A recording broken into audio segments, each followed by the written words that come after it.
Daphne's due date was quickly approaching. Her true due date was of course a mystery to Matthew. He thought they had more time before the baby came and was putting off things to do until her due date came closer. Daphne tried to gently encourage him to do those things now without letting on her true due date. Married life was kind to Daphne and Matthew. The lifelong commitment had done wonders for their intimacy. Their bedroom antics were getting better. Daphne was more vocal of her wants, and Matthew wanted nothing more than to please his wife. Daphne still occasionally thought of Norman. Her time with him was transformative. She wondered if he still thought of her or if he had moved on. Daphne began to nest in the few weeks before the baby was to come. She felt like she was mostly ready to be a mum because she had helped raise her siblings and already felt a strong maternal instinct. She read a few baby books to brush up on her knowledge and was adjusting well to being in grade school. She was a great student and a very attentive learner. Her favorite subject was English and she loved to read. Some of the girls in her class had taken up ballet and wanted to be liked by the other girls, so she begged Matthew to build her a ballet beam. He wanted to give her the world, so a sturdy beam was added into the home a week later and really enjoyed to dance. Daphne was trying to force her baby to stay in her belly for a little bit longer. She was already 2 weeks overdue from her real due date, but if she had the baby now, they would be 4 weeks premature as far as Matthew knew. Her body was in pain and swollen. She was uncomfortable all the time and could only manage to sleep a few hours a day after Matthew left for work. On one warm spring morning, Matthew and Anne left to go to work and school. Matthew had just received a promotion and then was asked to be the teacher's helper because of her stellar grades. Life was good for the Barton Bennett family. Soon after her family left, Daphne woke up in excruciating pain. She rushed into the bathroom and her water broke all over the bathroom tile.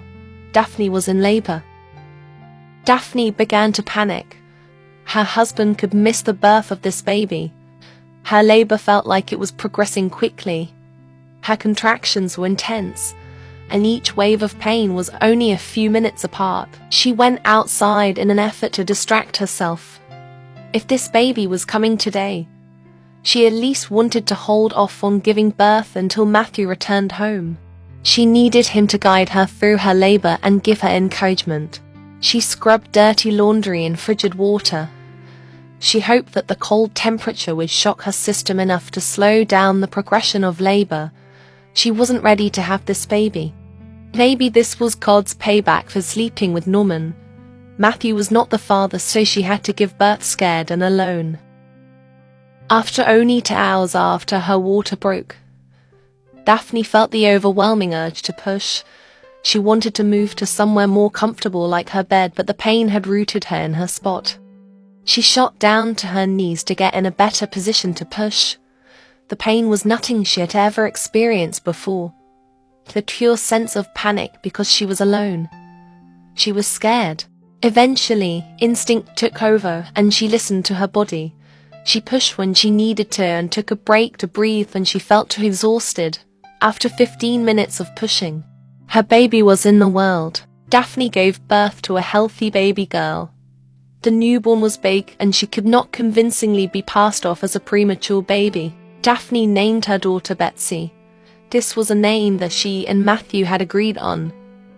If Matthew knew that this was Norman's deceased sister's name, he never said a word. Daphne was exhausted from her quick labor. I felt so strong for delivering baby Betsy with no assistance. She held her daughter in her arms and every insecurity and feeling of guilt washed away. Betsy was meant to be born and Daphne was meant to be her mother. Her daughter was perfect in every way. She could see Norman in her little face, but she could see a lot of herself too. None of that mattered to her anymore. She would focus on being the best mum to her darling Betsy Barton.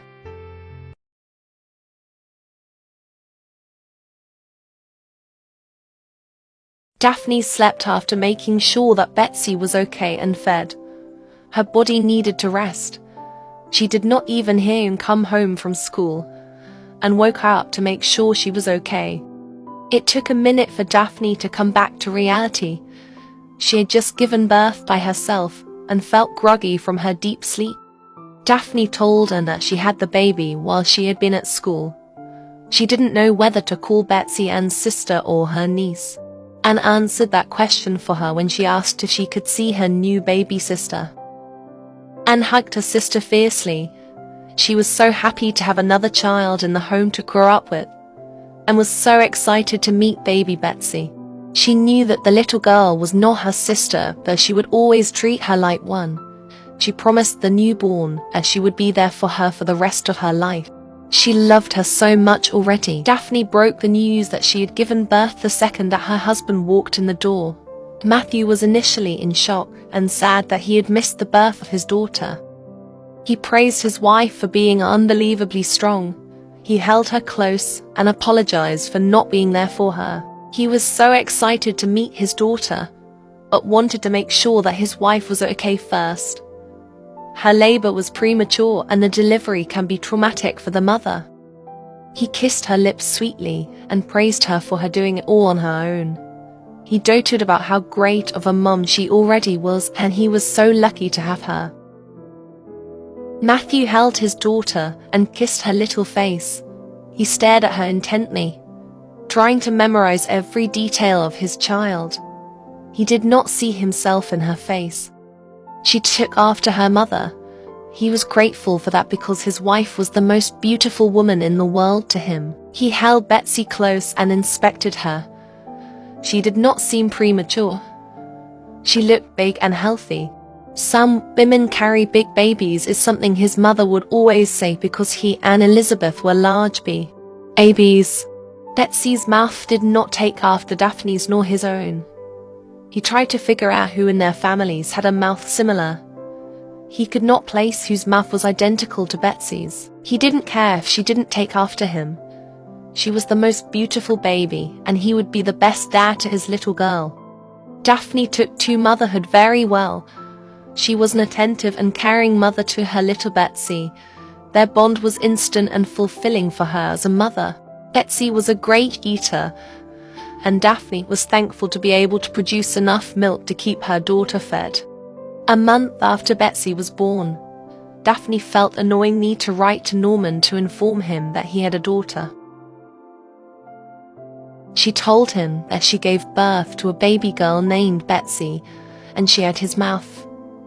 She would send him pictures for him to keep but begged him to stay away. She told him that Matthew was a wonderful father to Betsy, and wanted help to make Betsy's room more girly now that she knew she was a girl. She decided to draw pictures to put on her sister's walls.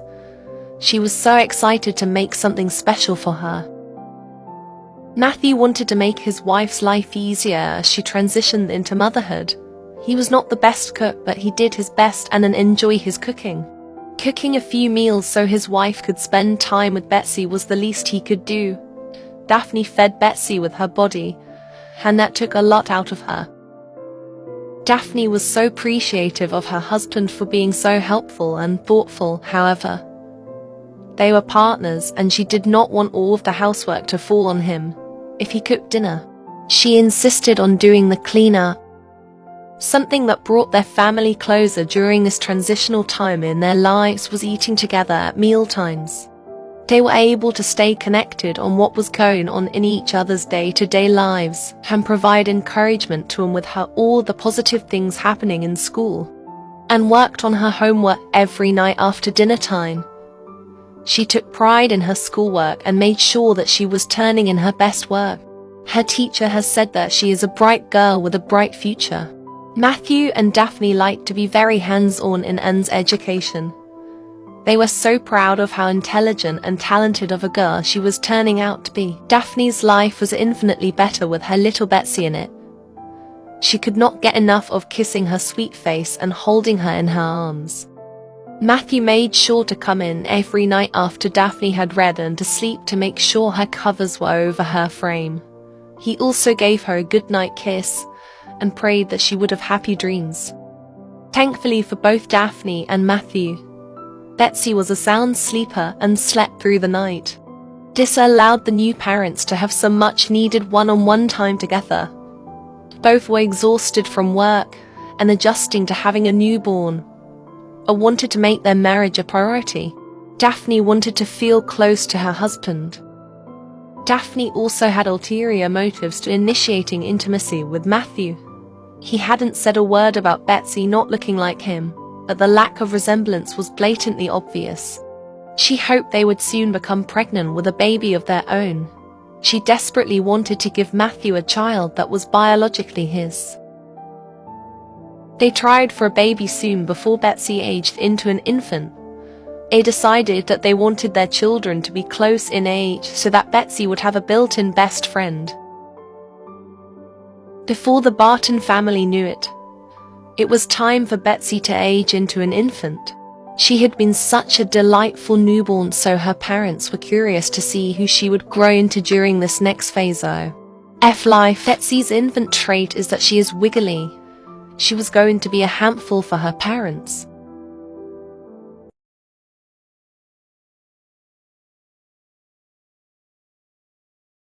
Daphne spent what little free time she had away from Betsy tending to her victory garden.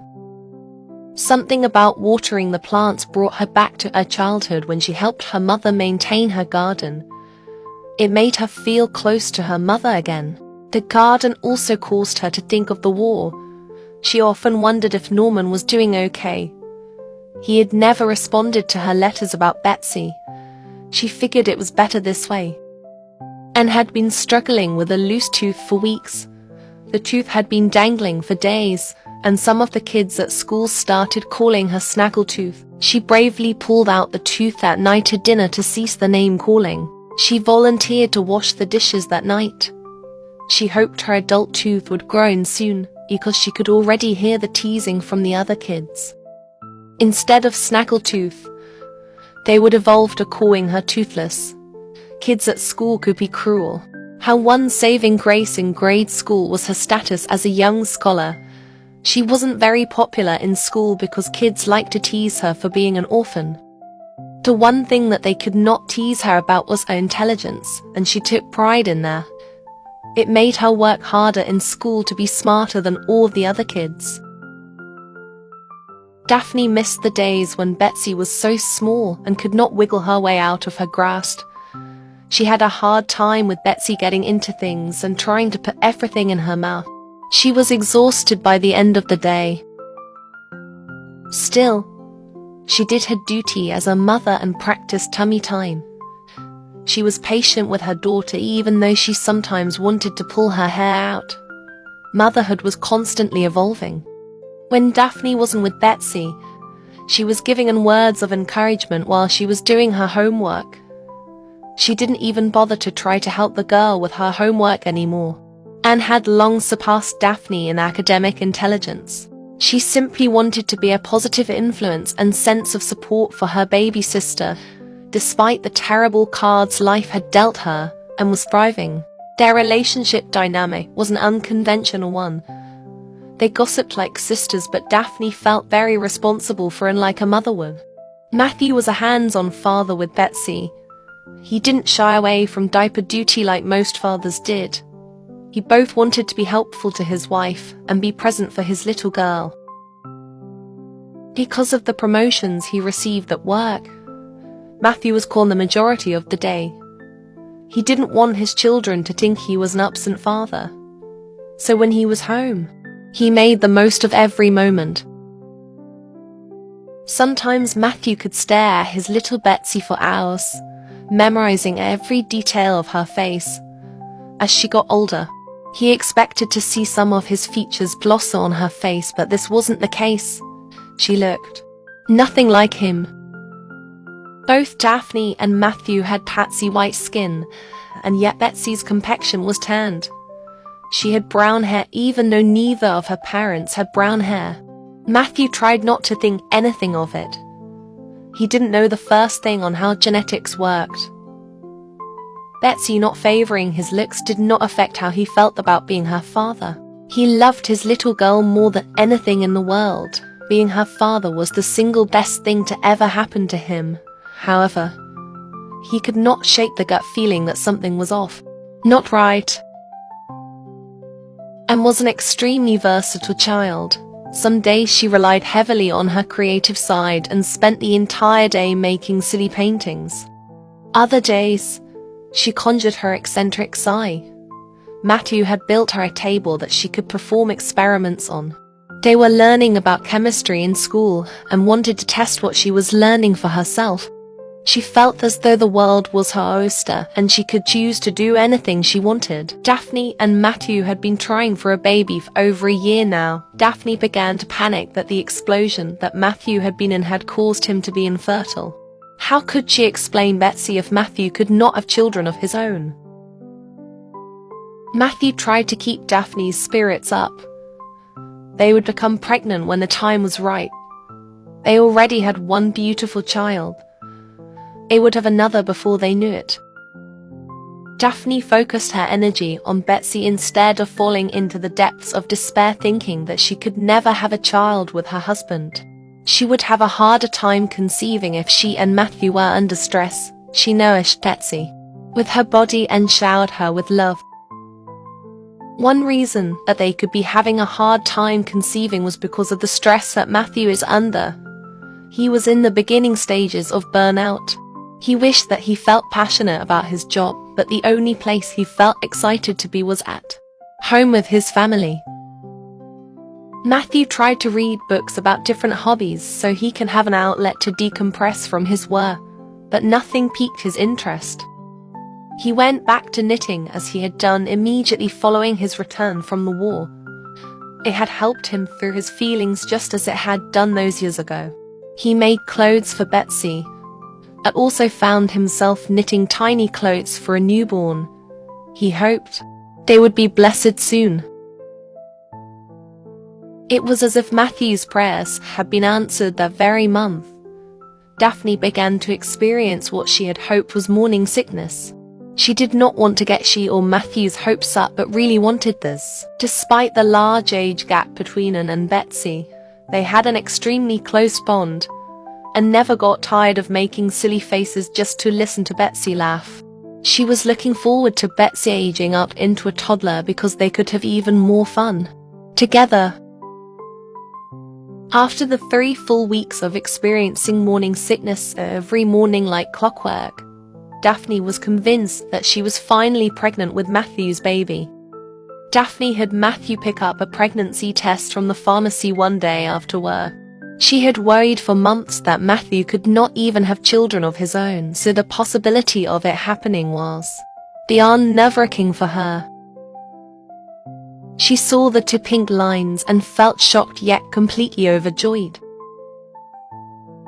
This was something she had dreamed about since they were kids. She was finally going to have Matthew's baby. They would have a little cherub that was a product of their undying love.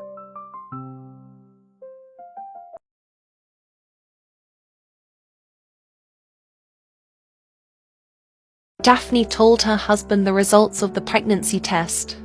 Matthew was also over the moon to be adding another bundle of joy into their beautiful family. Daphne tried to suppress the emotions she was feeling but shed happy tears the moment Matthew did.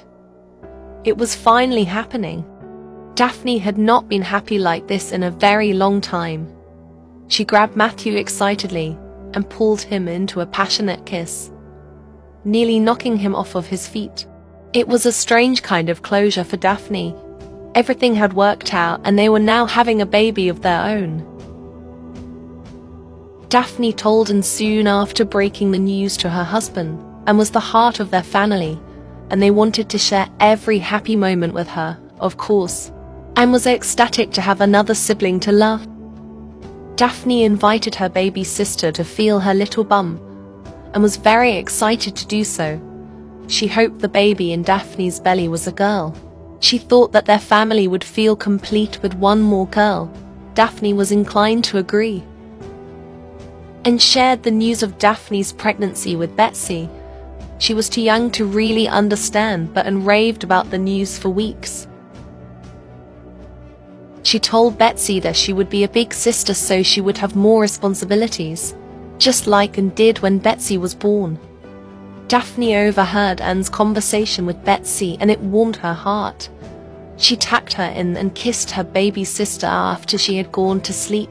Her endless optimism and love was so admirable. Matthew wanted to give Betsy his undivided attention and love in the few short months before their house would become a family of 5. He loved his little girl so much, but worried that she would feel abandoned once the new baby came along. Betsy started babbling her own name on repeat. Matthew found it adorable, but it also caused him to remember why that name sounded so familiar. Norman's little sister's name had been Betsy. It made him wonder how well his wife got to know his best friend after he had left Windenbow. Daphne's second pregnancy progressed quickly. She felt like when she was pregnant with Betsy that time had dragged, but it was the opposite now.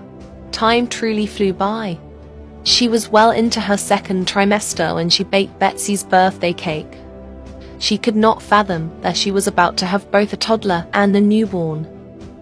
Soon, her children would be grown and she and Matthew would be old and falling more in love every day. Matthew enjoyed a private moment with his daughter before he brought her into the kitchen to blow out her candles. She smiled up so brightly at him and recited Dada on a loop. Matthew realized that whatever gut feeling or uncertainty that he had been feeling did not matter. He was Betsy's father, and he loved her more than everything in the world. Daphne put the candles on Betsy's cake, and she could not believe they were moving into another stage of Betsy's life already. Daphne held her daughter close as she blew out her candles. She wished for her little Betsy to have a long and happy life despite a terrible mistake she had made. Daphne has tried to give her little girl the best life possible. Betsy's toddler trait is that she is a charmer. Something that was different with this pregnancy was that she experienced terrible mood swings. Daphne would complain and yell about the disarray their home was in. The feeling would pass in a few hours. Anne had gotten used to playing by herself. All of her biological siblings were much older than her or lived far away. She resigned herself to playing alone for the entirety of her childhood. She lived in a home full of love but often felt lonely. That was until Betsy aged into a toddler. She finally had the playmate that she had longed for her entire life. Matthew had built a large dollhouse for them when Betsy aged up. The first time that her little sister joined her in playing changed her life forever. They played with dolls for hours that first time. It then became a staple in their relationship as sisters, and would run to the dollhouse every day after she got home from school. They made up elaborate stories for their dolls. Anne's most prevalent story was falling in love. She wanted a great love like her caregivers had. Just like she had done during Betsy's pregnancy, Daphne began to nest. She did so much sooner than she did her previous pregnancy. She started to deep clean her home the week she progressed into her third trimester. Daphne and Betsy enjoyed the time they got to spend together while Anne and Matthew were out of the home. Daphne focused on her knitting, so that they didn't have to worry about baby clothes when the little one arrived. Betsy liked to draw pictures of their perfect and happy family. Daphne had decided early on in her pregnancy that she would have Betsy fully potty trained before the baby was born. She remembered the nightmare that Matthew went through with potty training Anne. Thankfully, Betsy was a breeze to potty train. She took to potty training very easily. The toddler wanted her independence. Daphne began to really like her routine with Betsy. She brought her outside with her during laundry time. She realized how much different it would be once the new baby would come. For nearly 3 years, it was she and Betsy the majority of the day, and she would miss this time with her firstborn so much. She would even miss the moments when Betsy decided to make a mess and splash around in the dirty laundry water.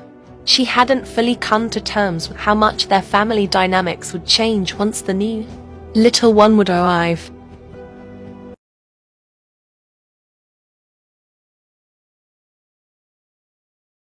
Daphne's third trimester in this pregnancy was a hectic one. she finally reached out to her old friends, Lily and June. Lily had spent a few years in the New Crest Asylum so that her mind could heal. Eventually, Lily restarted her life and met a wonderful man. She was pregnant with her first child. Daphne felt Lily's baby bump and felt so happy for her oldest friend. She had been through so much in her life, and things were finally going well for her. She still had episodes because of the war, but her husband helped her through them. June's dream of meeting a soldier to marry finally came true. Just not in the way she had expected. She had been sent home after the war was over and began working as a waitress. She met her soldier while taking his order. She quickly got married and she announced that she was also pregnant with her first child. It made Daphne so happy to know that she was pregnant at the same time as her friends. Betsy accompanied her mother to the outing but kept herself busy by playing and getting into places that she wasn't supposed to. Betsy sat obediently as her mother and her mother's friends caught up and played cards. Daphne had been so happy in her little bubble that she hadn't realized how much she had missed her friends. She had hoped that their lives were everything they wanted them to be, but never reached out. Part of her thought that she didn't reach out because they would immediately figure out that she was unfaithful to Matthew. They knew her so well, and stepped up and completed the household chores when Daphne was too pregnant to get anything done. She wanted to be as helpful as she could. She completed her homework every night to keep her mind sharp and the other students in the class humbled. She was determined to make something of herself and to escape from the stigma of her first years of life. Despite Matthew pleading with Daphne to allow him to cook dinners for the family, Daphne made at least one meal a day. She had slowed down significantly during her last weeks of pregnancy, but wanted to make sure that her family ate well. Preparing dinner was the one thing that made her feel good about herself during this time. With Daphne being too pregnant to do much, Betsy waited by the door every evening for her father to return home. They played for at least an hour after Matthew got home. He thought it was important to remind Betsy how much he loved her and enjoyed being around her, and had become Daphne's little helper. She insisted that they eat dinner together every night, so she set the table. Dinners with her family were her favorite part of the day. She felt validated and loved. Matthew was so appreciative of and helping his wife out during the final stages of her pregnancy, and was so considerate and such a sweet child. Matthew loved watching his wife be pregnant. It brought him such joy and admiration to see her belly grow each day with their child inside. He made an effort to shower her with compliments and appreciation daily. She became even more beautiful while pregnant. He loved his wife so much and made sure he showed his love to her each and every day. He didn't know how he got so lucky to meet his soulmate so young and to be able to grow with her every day. And had a bit of a sweet tooth and often snuck dessert before their family meal. Betsy noticed every time, but never said a word to her parents. Since Betsy aged into a toddler, their meals together were a lively affair. Betsy was a little spitfire that brought a much-needed humor and excitement to their dinner table. There was never a dull moment with Betsy Barton, Matthew would say, and continued to thrive in school. She didn't have the same natural wittiness that her younger sister did, but always tried to make Daphne and Matthew laugh. Matthew always found a way to flirt with his wife at the dinner table. The children thought they were nauseatingly adorable, and secretly loved to watch how in love they were. She desperately wanted a love like that someday. Matthew took charge of bedtime while Daphne was with child. He enjoyed to read books to Betsy and created the silliest voices for the characters. Betsy giggled endlessly and always asked for one more book. Matthew always granted that wish. Daphne watched her husband with the child that wasn't biologically his. She knew she made the right choice for her daughter. Matthew was the best father to their little girl. He left from Betsy's room and into Anne's to tuck her in. She was growing up so quickly and didn't know when the last time he tucked her in and gave her a kiss goodnight would be. He never missed a night. He very much enjoyed being a dad to girls. Daphne endured the same insomnia that she experienced with Betsy. Even though Matthew was exhausted by the time the girls were in bed, he stayed awake so he could be an attentive partner to his wife. Daphne was experiencing terrible back pain with this pregnancy, so Matthew offered to massage her back. His hands healed kinks in her back that she would never be able to get on her own. She was eternally grateful for the man Matthew was. Matthew was also cured to her sleep problems. He laid Daphne on his lap and she fell right to sleep. It was not the most comfortable position for him to sleep in, but his wife finally got much needed lumber, and that was all he cared about.